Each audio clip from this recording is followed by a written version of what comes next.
Hey guys, we are here. This is Bashak. Hey guys, here we are. This is Kate. Hey Kate. Hi Bashak, how are Hey, you? I'm great and I'm excited to continue our conversation from last week.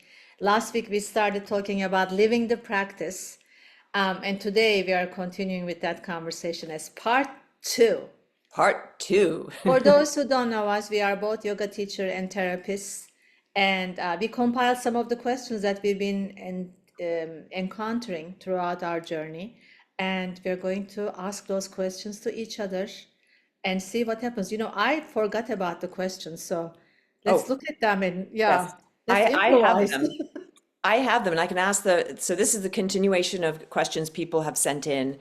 Um, so this is a good one to start with today. What advice do you give to someone who is intimidated to begin yoga practice, to start yoga? Mm. I hear this a lot, especially for some reason, mostly man and woman says that I am not flexible enough. How can I do yoga? Yeah, And my answer is always the same. If you were flexible enough, you would not need to do yoga. right. We are not flexible enough. So, but I also see, especially in my work at the studio, that I work at Equinox, I teach there.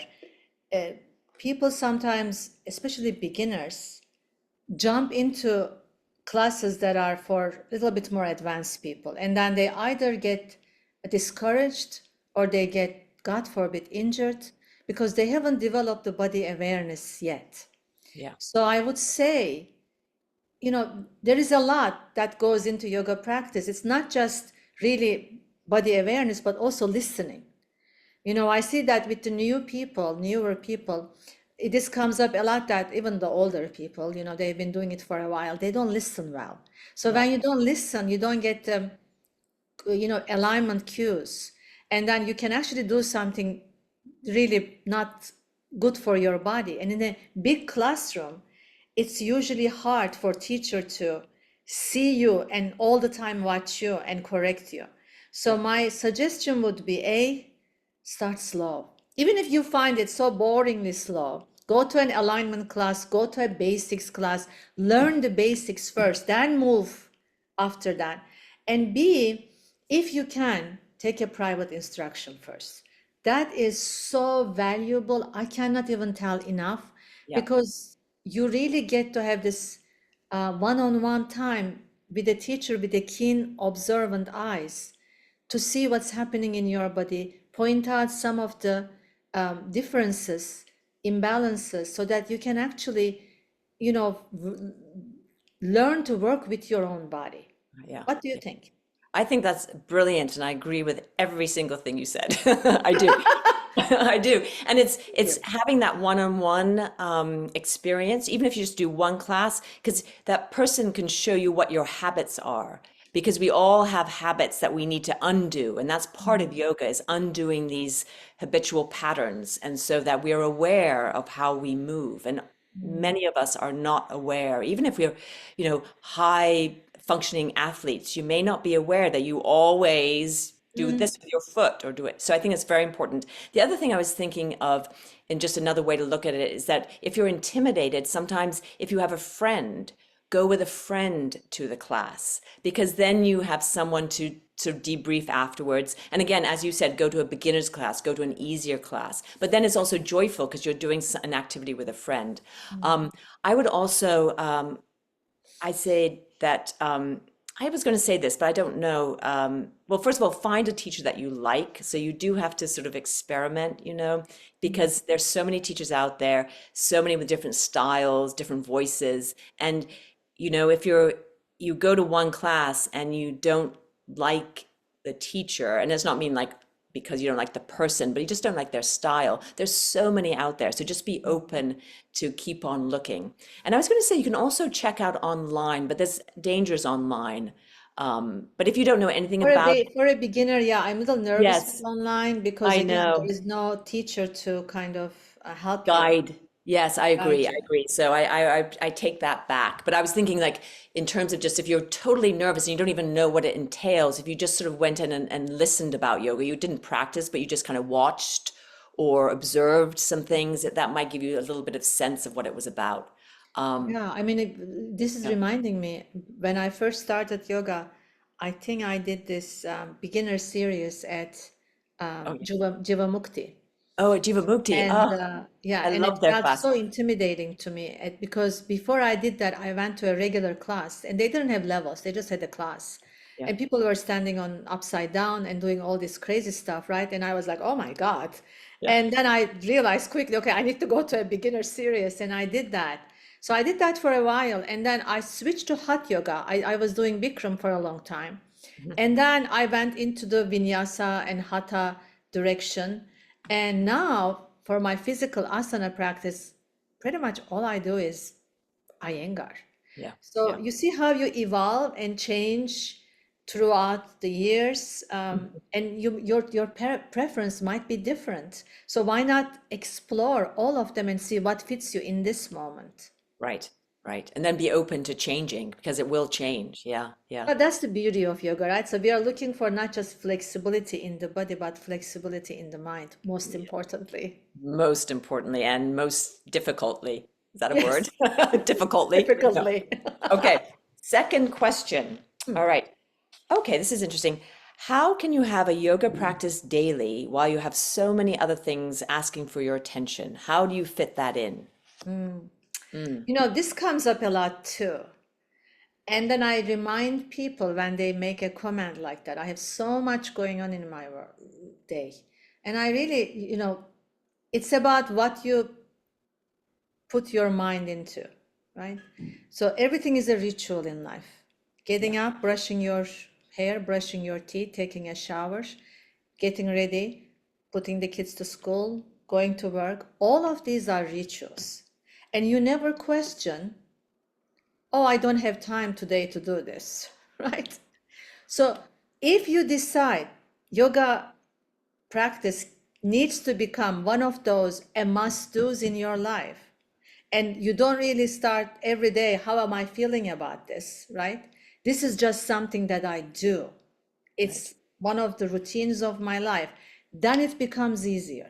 But if you make it as a preference thing and a feeling based thing, like what do I feel about it, that's then, feelings are very finicky, right? Yeah. We like it, we don't like it. There's all these dualities in the mind, constantly pulling the mind.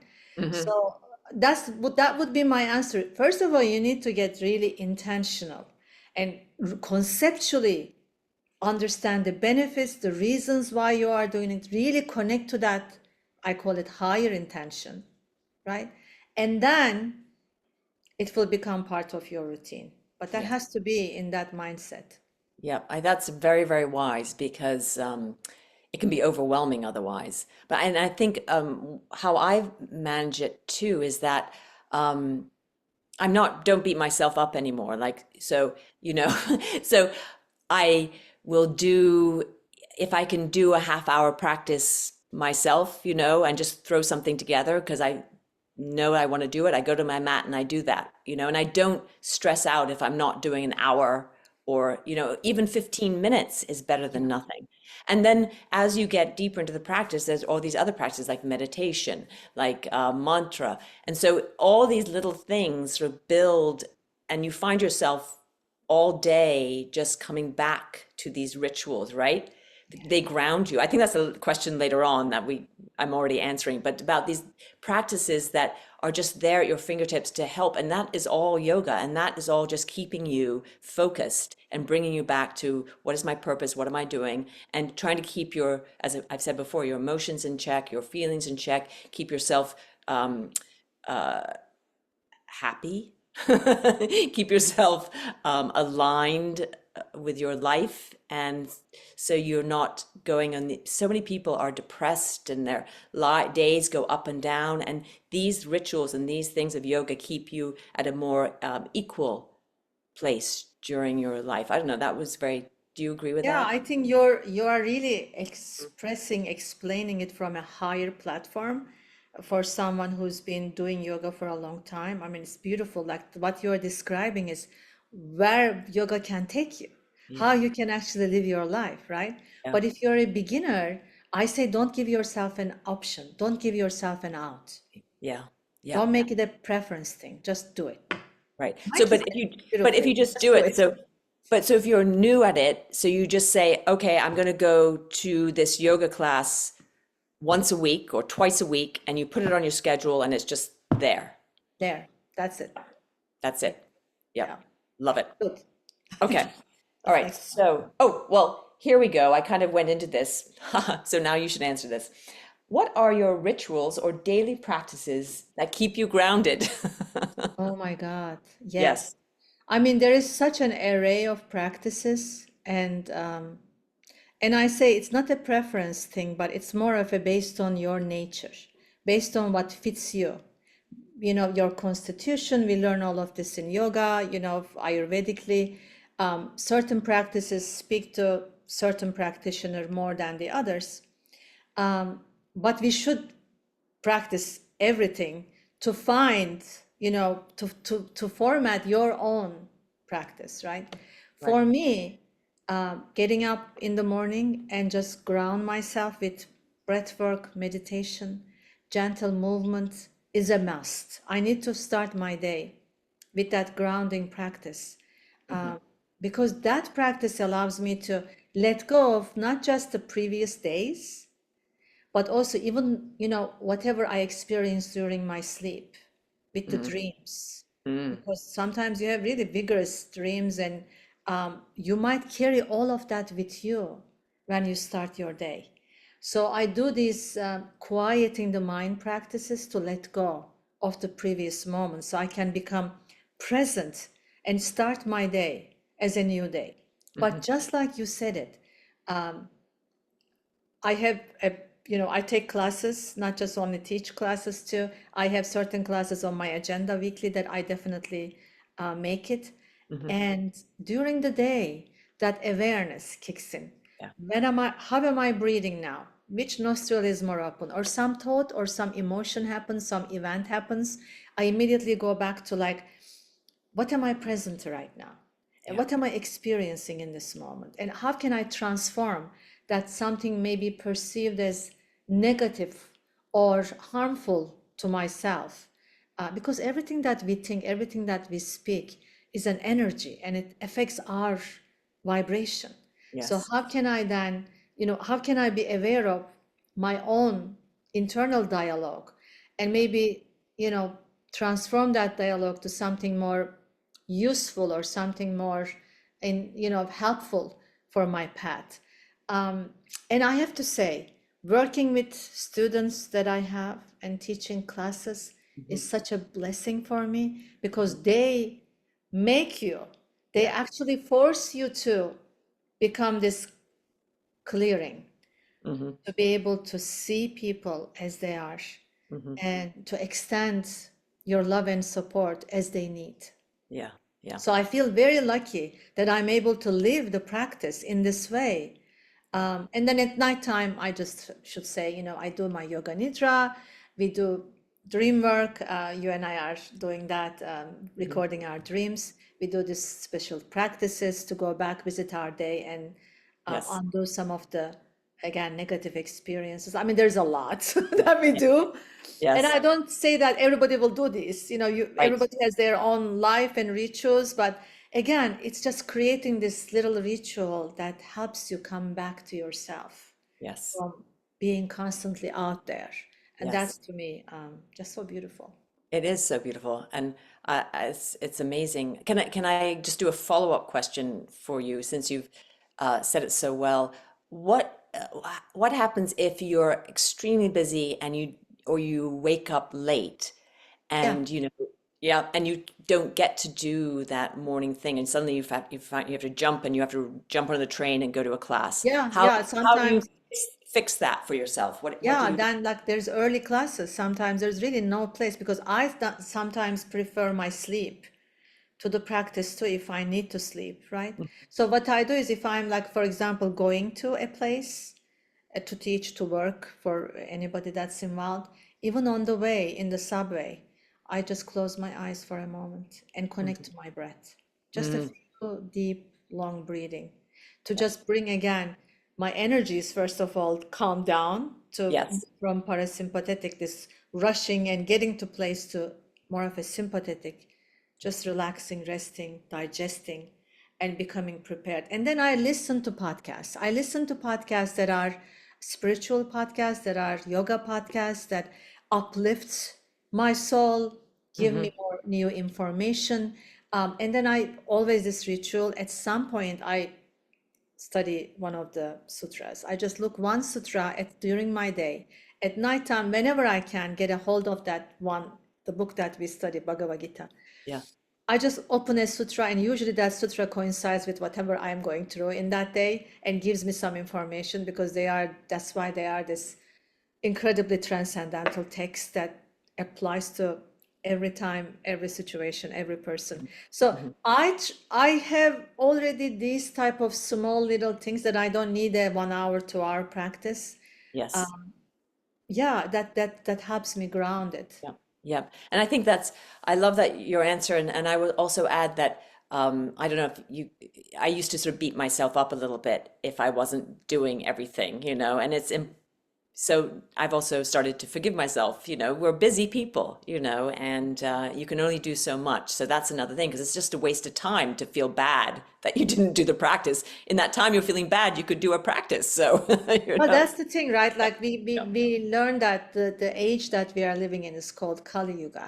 Mhm. And people are generally forgetful and more argumentative, right? That's the nature of this yuga.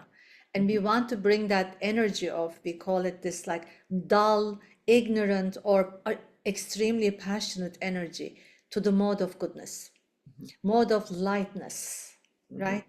And one of the things you said it so beautifully, when you get like, oh, I didn't do the practice, that's like that passionate energy.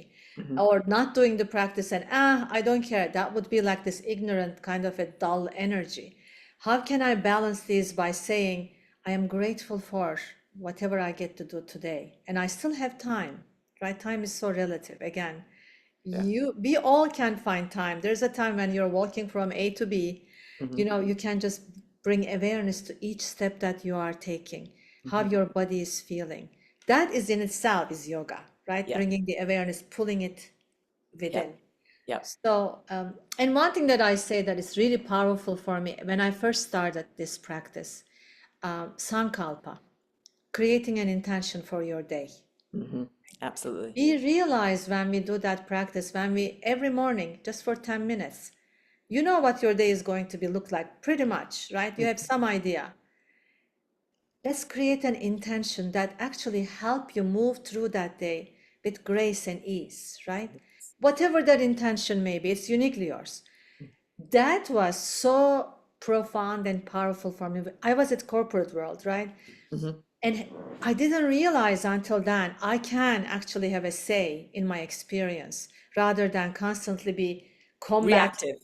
Yes. right? Being Yes. like in the receiving end constantly. Mhm. Mhm. And once I started doing the Sankalpa, I start seeing this like transformations in my day because that Sankalpa kept coming up in a difficult place, Yeah. in a busy situation, to pull my mind and change that energy in that moment because you realize life comes from me. Yes. Whatever I'm thinking, feeling, that's what I'm vibrating with. That will be my experience. Right. So if I can be conscious of those thoughts and feelings and direct them to some place that is beneficial, Mhm. life gets beneficial.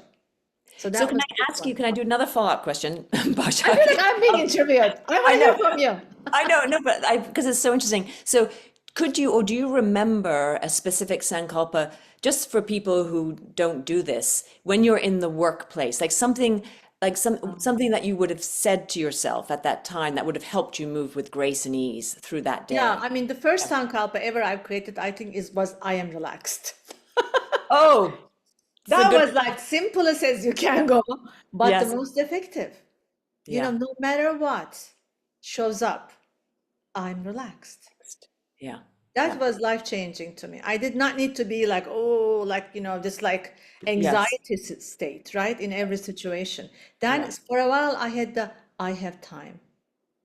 Ah, lovely. Because especially, when you're doing 100 meetings a day and dealing with so many things and you're like rushing from one thing to another, you're like, I have time. And Yes, that changes yes, the perception of your time. yeah, It literally does. I know. People try it. It's amazing. And then, I mean, it changed. I would take a mantra or a sankalpa for a while until I feel like I've grown out of it. Like I Ah, really feel that, right? yeah, Then I yeah, would replace with something else. I mean, I had sankalpas that are, I am shining, yeah, yeah, you know, or I yeah, am powerful. Like yes, whatever you want it to be. But yeah, I yeah, just always find that things that start with I am, the yes, phrases are more powerful than wanting to have things happen, yes, yes, because you will have things happen when you are in a certain frame of mind. right, right, yeah, yeah. What That's about you? amazing. What practices that are most Oh, now I'm inspiring? confused. What were you talking about? Oh, yeah. So I think very similar to yours. So I won't go repeat too much, but I think the very profound one for me is when I wake up and step on the floor with the correct foot compared to the nostril. That's the Swara yoga that was Yogi Charu taught us. Like for me, that just right from the beginning makes me go pay attention to myself. You just don't, I just don't get up and sort of wander off. Like it brings me, as you said so nicely, just back to yourself and very aware and makes me it just grounds me. It is one of those grounding things. But then from there, it's like it in the mornings, I have a dog, and so there's sort of a ritual with the dog. But I always try to fit in my meditation, and the dog knows that. So the dog expects me to meditate, which is interesting too, because when I sit down to meditate, she goes to a certain spot, and it's like great. It's like okay, she's like, this is your time. And I'm like, yes, it is. And then sometimes if I go a little long, I might hear her, which is interesting because she has like an internal clock, you know. So, and then, it can be also as simple as some kind of tea in the morning that I've been doing, I've been having this blue tea, which I love.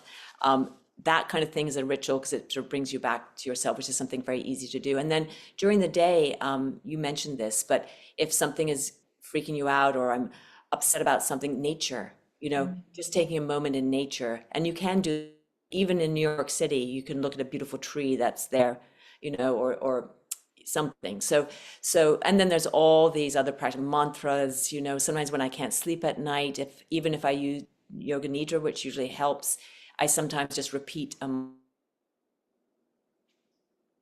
that often helps me go to sleep. So there's many, many different things that I feel This reminded me. lucky to have. Um, I when I if I'm rushing out of the house and Mhm. didn't do my morning practice, what happens is I realize this is a huge difference between doing the practice and not doing the practice for me. I realize I'm in an automatic pilot and I don't really see what's around me. Mhm. Like there might be a whole new building built overnight or a tree that fell off that day. I will not have an awareness of it. Yeah. But if I did my practice, everything becomes so vibrant. Mm. That new flower on the sidewalk, that, person with their dog, like everything becomes so much more. The awareness really gets so heightened. Yeah. So there is something so beautiful happens when you are, allowing yourself time to center yourself Yes. and not rush out. Not Yes. now, it's not possible for everyone at all the time, No. but yeah, the difference is just very big. I mean, even on the subway, if you're having to take public transportation to your job and stuff, like even just appreciating the people, sometimes that's something, you know what I mean? Because, before we all had handheld things we were glued to, you'd sit there and you'd either bring a book, or I remember looking at everyone's shoes, like looking across and like, oh, someone's got sneakers, someone's got high heels, and just again, you're not looking at nature, but you're appreciating Mm. your surroundings, and Yeah. there's And something you're about really that. seeing people, right? Yes. And Yeah. it's interesting in New York City, people, don't necessarily look at each other in the eye, right? If you look Yeah. at somebody, you usually turn your head. But Yes. when you are in the practice, you actually start really looking at each other and give some kind of an energy that everybody always smiles back at you. Yes. Yeah. And that's another, like, again, yoga connection, Hmm. right? When you're in that state of, again, vibrating in a higher plane, Yeah. somehow that's always recognized and everybody gets connected to their higher place Right. through your connection. It's And contagious. contagious. Contagious. But what's the next question? Okay, next question. Let's see. These are sort of along the same lines. So maybe, okay, what does it mean to carry your yoga off the mat to your life? Didn't we kind of We kind of talked about. cover that? So let's jump on to this one. This is interesting. I'm curious what you think of this. What is the purpose of a guru, and why are there so many gurus? Oh, so good. Yeah. Oh, I mean, there's a lot of mantras about that, a lot of sutras about that, right? The guru in Sanskrit actually means heavy, right? It's a heavy. So I think it's, for me, I'm not an authority, but for me, it resembles this idea of someone really puts you in the right path, someone who allows you to see within yourself, maybe you can't see on your own, and allow you to really put a light, almost like a torch light, on your path to whatever the truth that means to you. So Yeah. that person who lives their own truth and who lives according to the yoga principles that you see in their life, and you respect and you admire that they have been there where you are now, Hmm. and that they can enlighten you with their knowledge. To me, that is a true teacher. Yes. And why there are so many teachers? Because there are so many people, Yeah. right? Yeah. When I think it was the very first training I've done, and somebody asked the question, "Man, there's so many yoga teacher trainings, and there's so many teachers coming up. Is there enough people to teach?" And our teacher said that also beautifully. She said, as many people there will be as many teachers, because we all hear it differently. We all are attracted to different energies, different methods, different ways. Hmm. So yeah, I mean, that's why so many teachers, that you find the connection with one, and Right. that's reciprocated, hopefully, that you can work with Yep. at given time. Yep.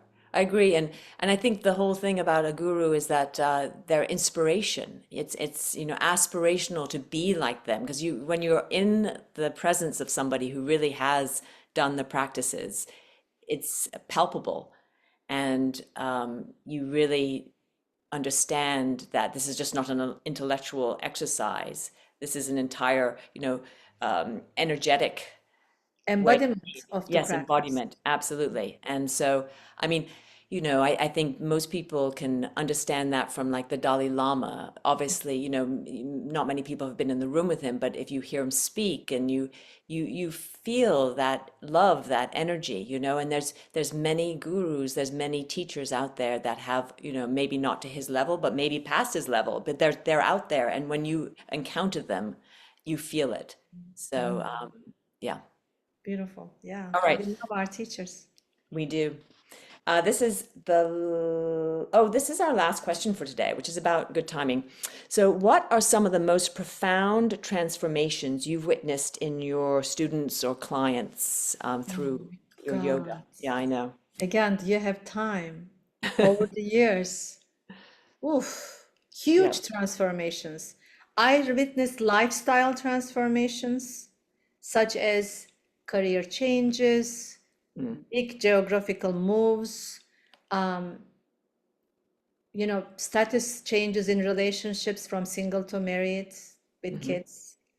Um, and yeah, I mean, I can't, it's so Mhm. much, the recent experience that I can speak into that, someone I know for a long time that a very professional, successful business person that made their life around their success and their business, and how they were able to really connect to parts of themselves that they have maybe not connected in the past, and really blossomed, both emotionally, energetically, Mhm. that they met the person that they will spend the rest of their lives with. And there's Wow.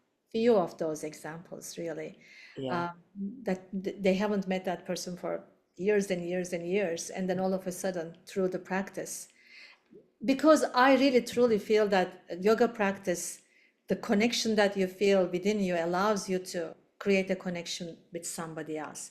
Before you have that connection, it's hard to really connect to the truth of somebody. You can maybe connect to their external shadow selves, and the way that they show themselves in the outside the world, maybe a little on a superficial level, but to connect from this deeper level, Yeah. you need to find your internal connection first, so that you know what that connection is needing to calling into your life, right? Yeah. So Yeah. yeah, I mean, that's to me the most touching of the Yeah. transformations. It's interesting because I think many people would think, some people would think you would say, "Oh, they couldn't touch their toes and now they can touch their toes." But you know, but it's That not, too, that's a yeah, that side too. benefit. Yeah, the That too. side I mean, benefit. Yes. I can tell you that Yes. too. Like, I have Yes. worked with people who couldn't touch their knees, Hmm. now on a headstand, and now on doing this, all Yes. this, like they, yeah. I mean, Yes. that's I given. know. That's I like know. I side know. benefit. So it's so, so for me, because a lot, for whatever reason, most of my clients are older people, and Because you're so, such a caring, beautiful soul. well, I don't. Well, anyway, yes, it's, but there they are, and And that's she won't take a compliment. thank you. Take it. Thank you. And so I found that the transformations, again, there is definitely physical, but maybe not so dramatic physical, because sometimes they come to me already, it's very, it's years and years. So there's a lot of undoing to do there. But the mental change that I've seen, from people who were so closed off and so dogmatic and so this is the way everything is, and to just crack away and see someone suddenly, say, oh yeah, I'm wrong about that, or see that flexibility of the mind come through. That to me has been amazing, that you just, and I do know that she probably never listened to this, maybe she would, but the woman who used to work at Pure Yoga, who would assign people in our, because I would teach mostly one-on-ones, privates. She was always like, Kate, this is another tough one. I just know. And I was like, bring it on, you know. So I felt like all the difficult older people she would send to me, And so, But it's so, uh, yeah, I mean, older people are much harder to change habits, right? well, yes, not all. I'm being, Yeah. not all, and there's many people who came to me that already, just wanted to blossom more and understand what yoga was, But I was just thinking of for a couple, and as the one woman is passed and she's no longer with us, That's why I was talking a bit about her, but uh, yeah, it's so for me, I would say it's the flexibility of the mind and also the sense of community for older people too, Oh, because there can be isolation as you get older. So just the advent of coming to a yoga studio and seeing younger people around and being part of this, and oftentimes thinking, I shouldn't be here, I shouldn't be doing this, but no, you should, I and remember this yeah. reminded me of our Costa Rica trip. Hmm. We did this Iyengar retreat, and we had this beautiful 85-year-old woman Hmm. who's always told us that, oh, I've been practicing yoga for 10 years.